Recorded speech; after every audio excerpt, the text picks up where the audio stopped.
continue both day and night. Nowhere, nowhere, nowhere, nowhere. All is the king of Israel. Nowhere,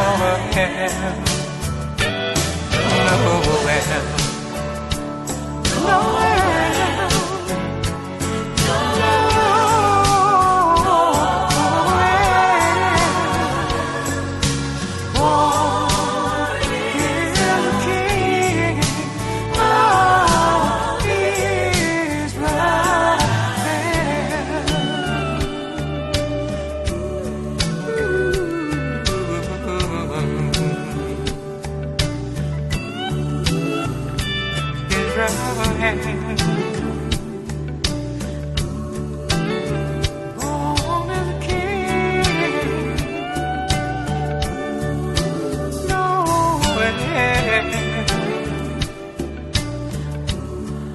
You know, I'm listening to this guy sing. I don't know who the artist is. I've heard him before, but I'm wondering what's wrong with the guy's voice, you know? What would happen if I got up on Sunday morning and I started singing like that? That's not me, is it? No, that's not you singing, Bishop. You would probably sound something like that.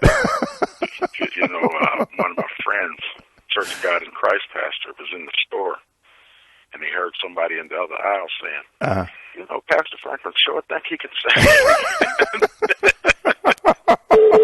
He said he wanted to go over there so bad and see which one of my members it was. He should have. And every time I tell church, look at this one sister, she said, no, Pastor, it wasn't me. I wasn't. Well, you know, Sabrina already told me. Sabrina, our baby daughter, already told me. She says, Dad, you can't sing. I says, girl, I used to be the head of the choir. I used to be the choir director and the organist, so don't tell me. That's when we couldn't do any better. Family can be cruel. Praise the Lord and good morning, Dr. Franklin. Praise the Lord. How are you this morning? I'm wonderful. Good. I really appreciate, I know you have a very, very, very, very busy schedule, and I appreciate you almost like at the last minute consenting to talk with me about one of the greatest leaders of our time. Would you agree? I certainly would agree. Dr. Bell was a man that was in touch with spiritual reality, like very few men that we've had the privilege to know. Yeah, you know, you spoke about the in touch with reality, and that was something that you hit up on over the last several months about a new reality. That now we're facing a new reality. Elaborate on that just a little bit. Well, as a leader, Bishop Bell was so hands-on and so prominent that it was easy for us to just let him do it. Mm-hmm. We were so used to him having the answers. Everybody went to him for counsel. Mm-hmm. That came from not only within the Pentecostal Churches of the Apostolic Faith and the Illinois State Council, but even people in other organizations looked to him as a source of wisdom. Yeah. And so he was so heavily relied upon that now that he's gone, we've got to recalibrate where we go and how we function. And that is the new reality that we can't call him up. We can't, I think a few weeks before he passed, you and I were at his home. Yeah. We can't just do that, So we have to try to recall and remember the lessons that we learned from him, and learn how to apply them. But now we've also got to be to our generation what he was to his. Leaders that can be depended upon and counted upon, and will stay before the Lord and will stay in touch with God's realities. God's reality never changes. That's very true. Ours changed to a degree because we lost a prolific leader. That will be hard to replace. You know, you mentioned about we were in his home. What was it, back in September, October, and in September. September, yeah. That was the first time. That was the first time I was in his home, and just honored. You know, as I sat there with the two of you, and watched him open the book and answer questions and to listen to the dialogue between the two of you, I was nearly brought to tears. I was like, Peter, you know, it's just good for me to be here. You keep mentioning me in the same breath with him, you know, but I don't think of myself in the same league with him. Yeah, well, we've had you and I've had that discussion before, and that's because of you are a humble person. How long did you serve as the council chairman in his diocese? Well, I was elected in '08.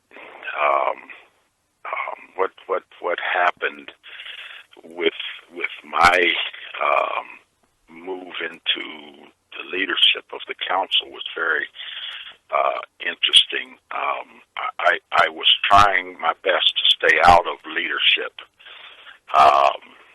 I finally ran for assistant chairman of the Pastors Alliance behind the late Bishop O'Deers Wright. Oh, okay. Thinking that I was in a safe place, I could hide behind him. Behind Bishop Wright, yeah, because he was another great leader. Another great leader, exactly. Yeah. Mm-hmm. And but God saw otherwise, and Bishop Wright went home to be with the Lord. And he had several offices. He was the vice chairman of the council at the time, chairman of the Pastors Alliance, overseer of the youth department. Wow. And when he passed, Bishop Bell shifted everything that Bishop Wright had onto me, which was a tremendous thing to have done. Yeah. Because it said that he had that level of confidence in me. Well, that's one of the questions I have for you. What is it that, my observation is that Bishop Bell really respected you. The man liked you. How did you win him? What did you do? One thing that I did, and you had asked me about one of my most memorable times with him. I think back at a time when I first came into the council, and I had done something, and I thought I'd done something good. And when I addressed it in the council, he just came at me hard and put a whooping on me,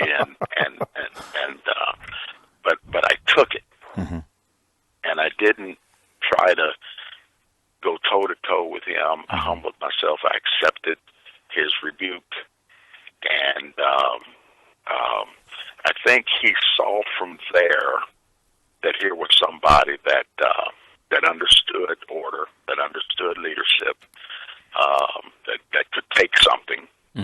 Because I'd seen a lot of men not be able to handle how they were handled. And they felt like they had to prove something and stand up to him, But I could take. Yeah. Now, would that be considered a mistake to have stood up against to Bishop Bell? I think, at that time and in that setting, it was. Yeah. I was able to get a lot done with Bishop Bell because I never challenged him in an open setting. Okay.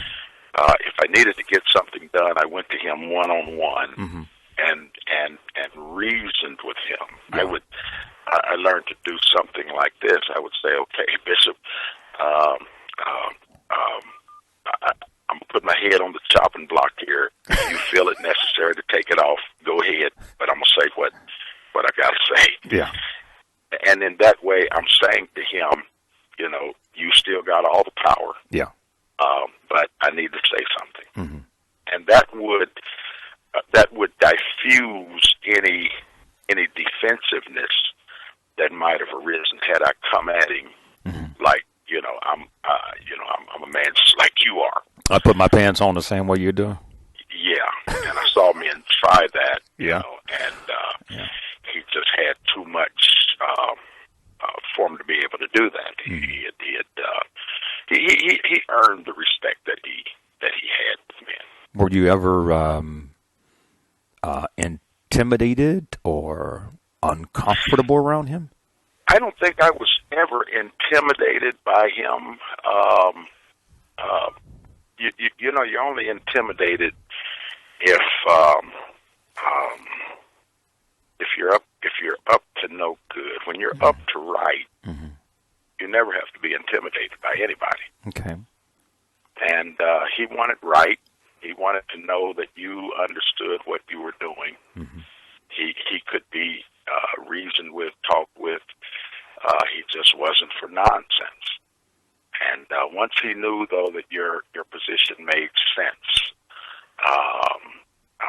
and that it had the potential to bring about a good result, then he was all for it. Well, and I had very little problem getting things done with him. You had to at least be nervous. Come on, 2008 Bishop Wright, who was, he was very close to Bishop Wright. And, not only in the pulpit, but outside of the church, they were very close. And now here it is, you're holding a key position in Illinois State Council with this international figure. I mean, you had to be shaking in your boots. Well, I cut my teeth on spiritual warfare. Okay. You know my testimony. Yeah. How I was saved. Yeah. In prison. And so I had to put my faith up against everything going. So I'm not intimidated by anything. Not even me? Well, your wife.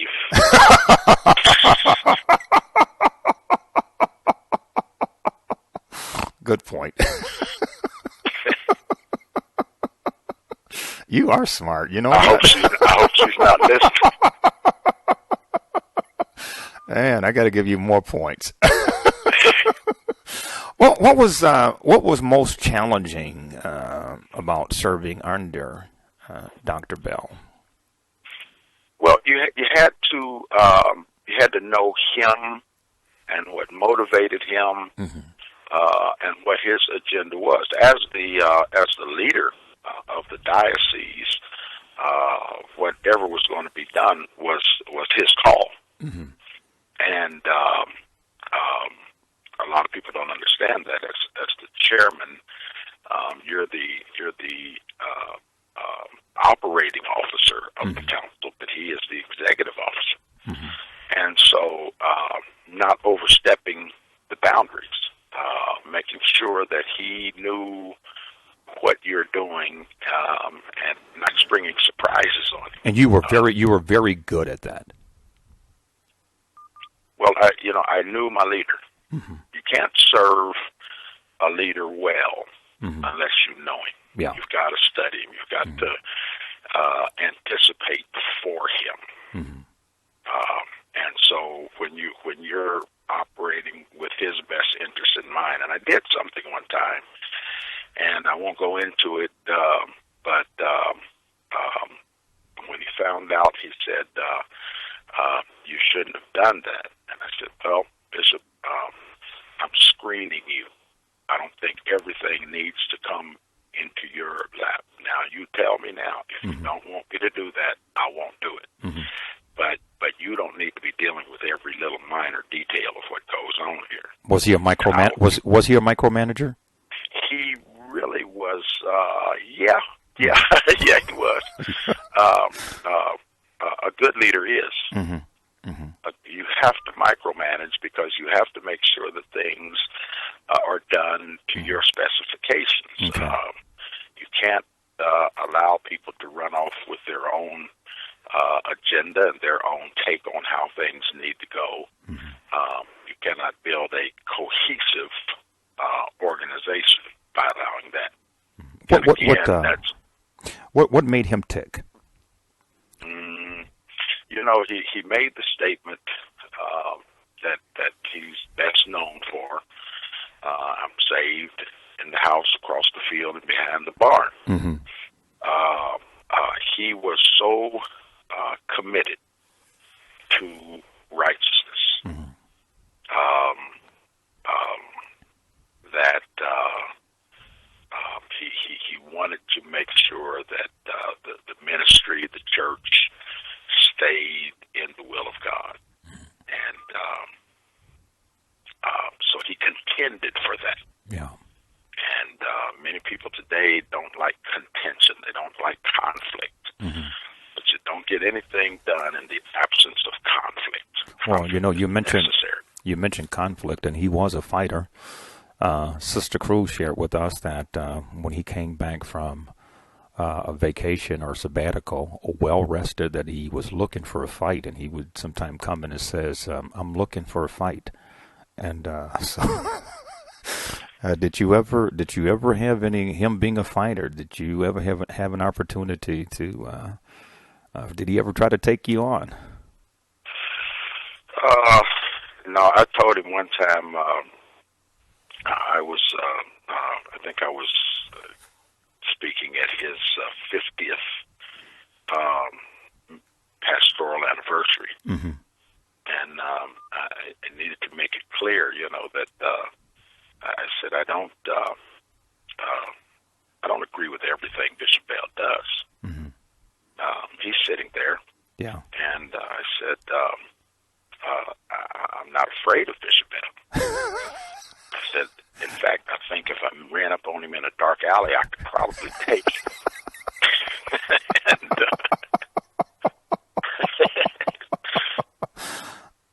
But we had a relationship, and I discovered this about him. Most people were intimidated at his mere presence. Yeah. My first one-on-one encounter with him, I went over between services. I preached at Bishop Moore's church that Sunday morning, mm-hmm. and I decided to go over to Bishop Bell's for the night service. So I drove over, and it was about 3 o'clock in the afternoon, and I knocked on his door.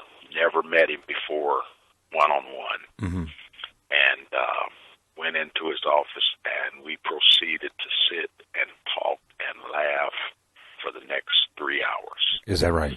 And he had the most easy sense of humor when you dealt with him one-on-one. Mm-hmm. He loved to laugh. He loved to have a good time. But when it came down to the business of the church, don't play with him. Well, he was very competitive as well. You know that, Bishop. He was very competitive. He didn't like to lose. Did that put a lot of pressure on you as the council chairman for this diocese? It bothered me on some levels because my responsibility, I feel, is to put the council itself in the best position financially. Yeah. So that when my time is up, I don't leave the council in a financial bind. Mm-hmm. His competitiveness wanted to be number one in every respect. Yeah. And that included giving. Mm-hmm. And sometimes he went into my council pockets pretty deep. Yeah. And I finally had to put my foot down and tell him, now you can't lend us any more money. Because if he loaned you money, he would definitely let you know that you owed him, and I want my money back.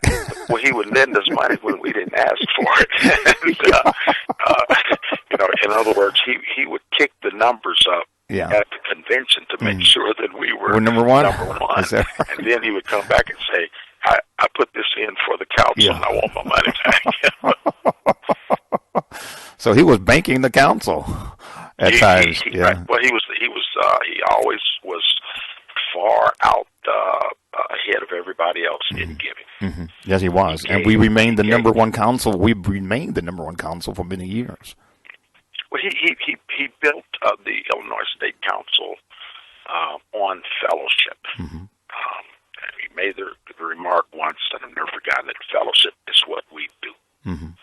And I find that many councils never got that concept. Mm-hmm. But the Illinois State Council is strong because of fellowship. Mm-hmm. And we support each other's meetings. There's a circulation of support that goes around within the churches of the council, and he led the way in that.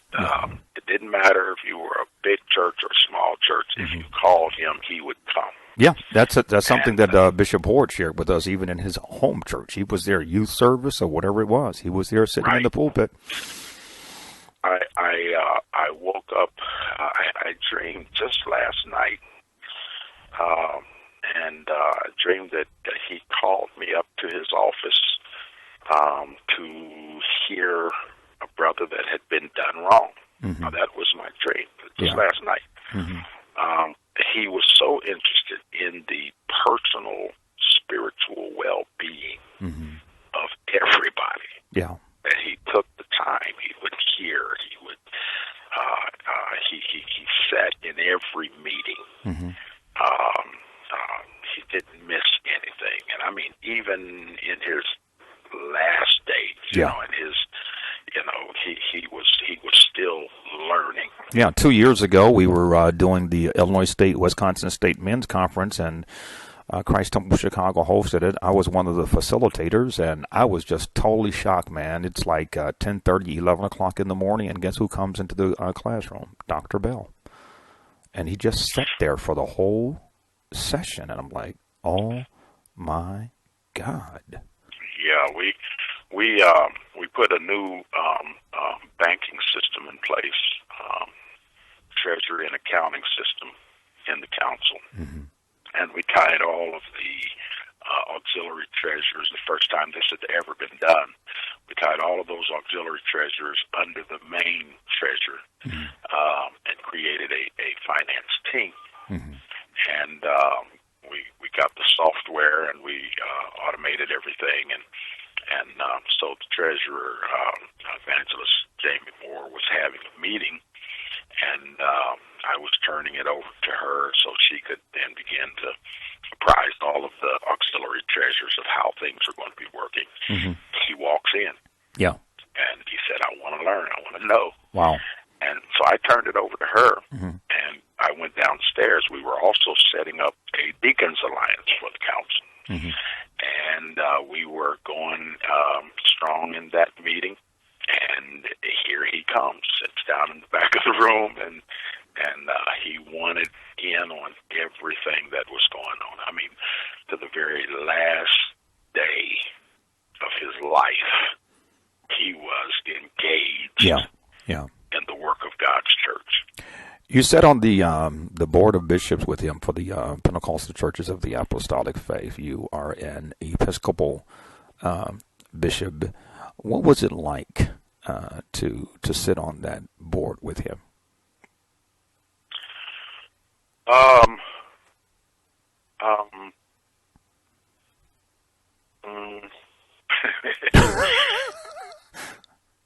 Interesting. Okay. It's interesting.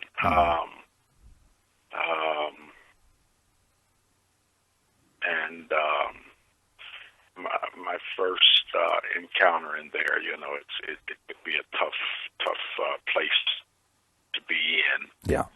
You have to be strong. Yeah. And even the national. A lot of people kind of look at him as Illinois, but he handled the national boardroom with the same character that handled the state. Mm-hmm. He knew men. Yeah. He knew what made men tick, mm-hmm. and he knew how to control the atmosphere. Now, he caught a lot of flack mm-hmm. in the process. Yeah. But he knew where he was going, and he understood procedures, mm-hmm. and he made parliamentary procedure work to his advantage. Mm-hmm. As a matter of fact, that's why I learned parliamentary procedure myself, because I would try to participate, and I would always get shot down because I didn't know. Yeah. So I went out and I learned it, mm-hmm. so that when I had a point to make, I know how to make my point and make it be heard. Mm-hmm. Mm-hmm. And I learned that through getting swatted aside by him. Yeah. But there came a time when I knew it well enough that I could challenge him on things. I'm sure he got a good laugh swatting every now and then too. Well, that was part of his looking for a fight. That was his stimulation. Was okay, who wants a piece of this? And a few men tried it, but I saw him handle the best of his peers. Did he ever come in the boardroom like, "Who wants a piece of me"? Not really. No, he came in for business. Okay. He came along and he came along under Bishop Hancock. Yeah. And I'm told that when Bishop Hancock was going to teach Bible class, they were waiting for him mm-hmm. They wanted to challenge him. Yeah, I've got two more questions for you. We've got about 3 minutes left. Okay. What was one of your most memorable moments with Dr. Bell? And I know it's kind of difficult with serving him with him in so many different capacities and spending so much time with him. I think just his.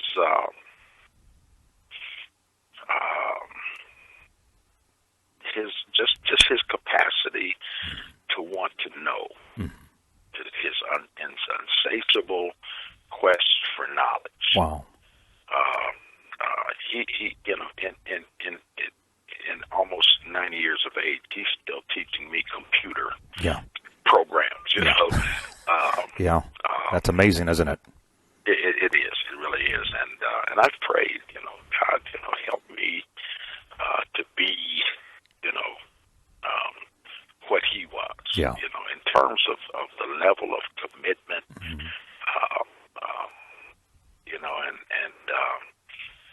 and contending for right, even in the face of not being the popular thing to do. Yeah.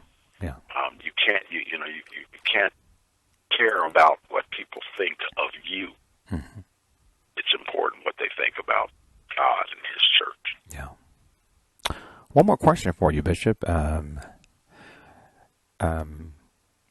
His death, of course, is a great loss for the Pentecostal churches of the Apostolic faith, actually for the Apostolic Church worldwide, and that you mentioned early on that people called him from around the country, actually around the world, for answers. They looked up to him and respected him. So it's a great loss for the apostolics worldwide, for the Pentecostal churches of the Apostolic faith, and of course for the Illinois State Council. For years, people have been saying, what's going to happen to the PCBF and the Illinois State Council when Dr. Bell is gone? We've been hearing that for years. And so he's gone. And so I'm going to ask you, what's going to happen to the PCBF and the Illinois State Council now that he is gone? Well, the church never in its entire history has been dependent upon any one individual. God raises up men and he takes men out. And the church has marched on, through these changes. Yeah. And there will be changes. There are people that see this as an opportunity to bring about some changes. But it's up to those of us who are committed, as he was, to the standards of holiness, who have the vision of what the church is supposed to be about in the earth, to stand our ground and to stand for what Jesus stands for. I do not stand for what Bishop Bell stood for. Bishop Bell stood for what Jesus stood for, and I stand for what Jesus stood for. And as many as will stand for what Jesus stood for, then our counsel will remain strong. Our fellowship will continue to be strong, and we'll support, the churches that are coming along now, the pastors that are coming along now. It's up to us to be leaders to them, yourself included, and all of the bishops and district elders. We stand for the righteousness of Christ. So the council, that will be okay. The council is okay? Oh, yeah. Okay. And what about the PCBF? Are they okay? Well, the larger church, the larger church will go through larger changes, and then those will kind of trickle down. And so, with every voice that is silenced, I see a repetition of what happened with the original apostolic church. It deteriorated through the political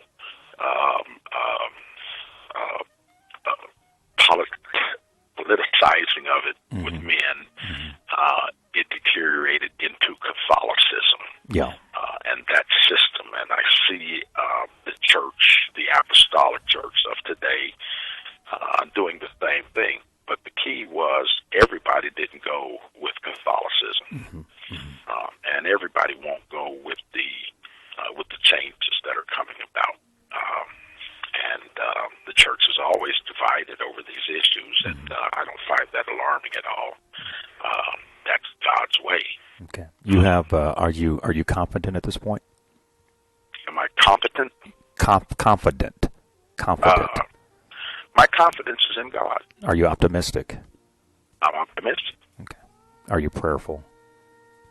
Am I prayerful? Yes, sir. I can't afford not to be. Okay.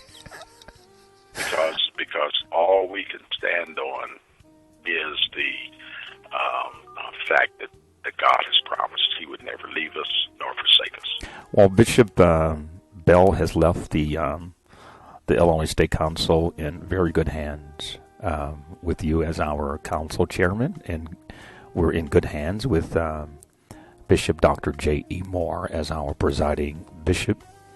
And I agree with you that as long as we continue to hold to those principles and the doctrines of Christ, we'll be fine. And Bishop Jonathan Franklin, I appreciate you. I love you, and we have traveled the world together and across the country. I appreciate you taking time out of your busy schedule in order to share with us your experiences with the life and legacy of Bishop Dr. D.R. Bell. Anything you want to say in closing? It's always a pleasure talking with you, of course. We've had a wonderful time together, wonderful relationship, and I commend you for the work that you're doing, and I really look up to you. You keep wanting to put me there with those leaders. But, well, I've already prophesied over your life. You did what? I prophesied over your life. Oh, okay.